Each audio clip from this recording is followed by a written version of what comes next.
La para primera completar. etapa es la etapa que nosotros tenemos que atravesar, porque vivimos en una situación constante de estrés y que estarían asociados a elementos de estrés positivo. Si yo tengo que hacer un viaje y eso me genera una cierta ansiedad, una cierta angustia, a veces tristeza, porque hay gente que quiere irse de viaje pero no quiere dejar las familias y la cabeza de cada uno, digamos, ¿no? Bueno, saber que esto puede pasar, registrarlo, mientras yo pueda manejar esa ansiedad, esa angustia, ese pensamiento reiterado, esa excesivo ganas de comer o no, en fin, estamos todavía en una primera etapa de posibilidades de tomar ese estrés como un aprendizaje, porque la angustia es una señal de alarma. No necesariamente si uno está angustiado, ya estaría deprimido, por ejemplo, o si uno está angustiado, ya estaría melancólico. No, son estados emocionales, la tristeza, la alegría, la euforia, el enojo, digamos. Eh, Tal vez pasó alguna situación y yo no la registré o no la quise ver, y bueno, aparecen esas sensaciones. En la segunda etapa, que es cuando aparecen las cuestiones del distrés, ahí ya hay más compromiso inclusive del cuerpo. Ahí puede haber accidentes, puede haber enfermedades, puede empezar a no funcionar las relaciones de cualquiera, laborales, personales, inclusive con uno mismo, uno empieza a sentirse mal con uno mismo. ¿Y qué hace con eso? Lo deja pasar, aguanta, ¿no? Esta cosa del soportar, el soportar el sufrimiento. Y ahí aparece la otra parte de la libido que decía Freud, que es la libido más destructiva, si alguna vez escucharon el tánatos. Esto de talar la cabeza, esto de no reconocerme, esto de lo que los demás me hacen. Y si yo no salgo de eso, no lo hablo con nadie, no puedo pedir ayuda, tampoco hago actividad física y demás, vamos a ir a la tercera etapa del estrés, la tercera fase, que es el agotamiento. En esa fase de agotamiento no solamente se han aumentado las emociones, los pensamientos y el cuerpo, que es el gran reservorio de todo lo que nos pasa. Entonces empezamos con dolores de columna, con dolores de estómago, con jaquecas, es decir, todas las cosas que llegan a tu lugar, que vos después tratás de que nosotros nos arreglemos con el físico. Y esa etapa de agotamiento, ¿por qué se llama así? Porque ya no me permite los recursos que quizás utilizaba en la primera etapa, poderlos poner en juego. Y por ejemplo, ahí está muy comprobado los niveles de todos los que nosotros llamamos las enfermedades psicosomáticas, hipertensión. Se me disparó la diabetes así, de una. Bueno, eso es un estrés crónico, es una angustia crónica, ¿está?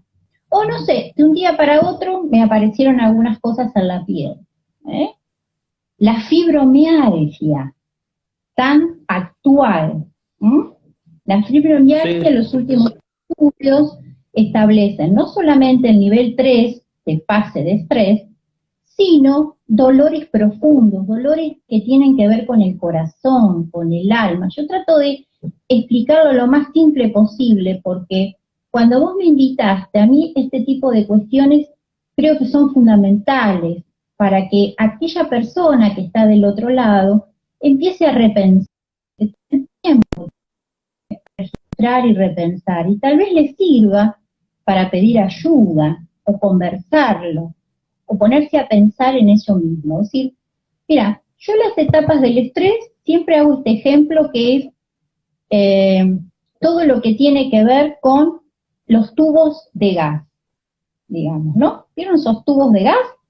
¿De oxígeno? Bien, en la primera etapa nosotros siempre andamos con uno.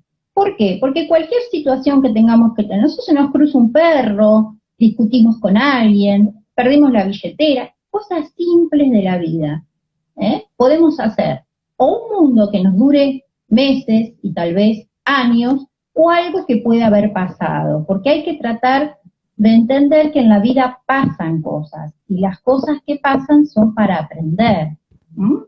Entonces, ahí, ¿qué hacemos? En esa situación, nos sentimos mal y bueno, gastamos un poquito de ese oxígeno.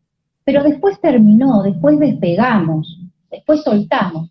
Si seguimos, que en general lo que no soltamos tiene que ver más, primero con nuestra historia, como decía Pichón, y después cómo lo percibimos. Es muy importante para el manejo de las etapas, cómo percibimos la realidad. En la segunda etapa ya no gastamos los 2 tanques de oxígeno. En la tercera etapa ya no tenemos ni siquiera un tercero, en donde aparecen situaciones más difíciles.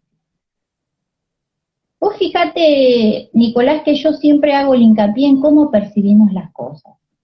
En la programación neurolingüística,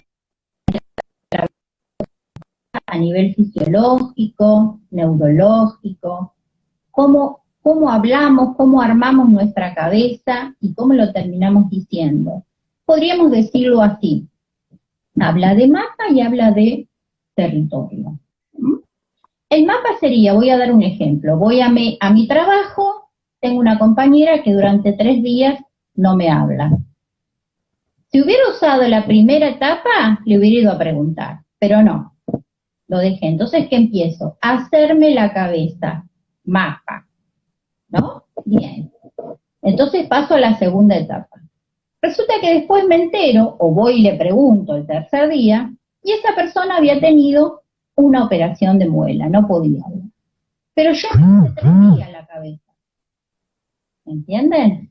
Entonces, el territorio que hubiera sido que yo vaya y hable con esa persona. Entonces, preguntémonos cuántas veces nosotros usamos mapa y cuántas veces usamos territorio. ¿Cuántas veces en las relaciones tenemos que lidiar no con nuestro mapa, sino con el mapa de otros? Y también es importante saberlo, porque si uno se da cuenta que el otro usa mapa, tiene que tener la posibilidad de salirse de esa situación.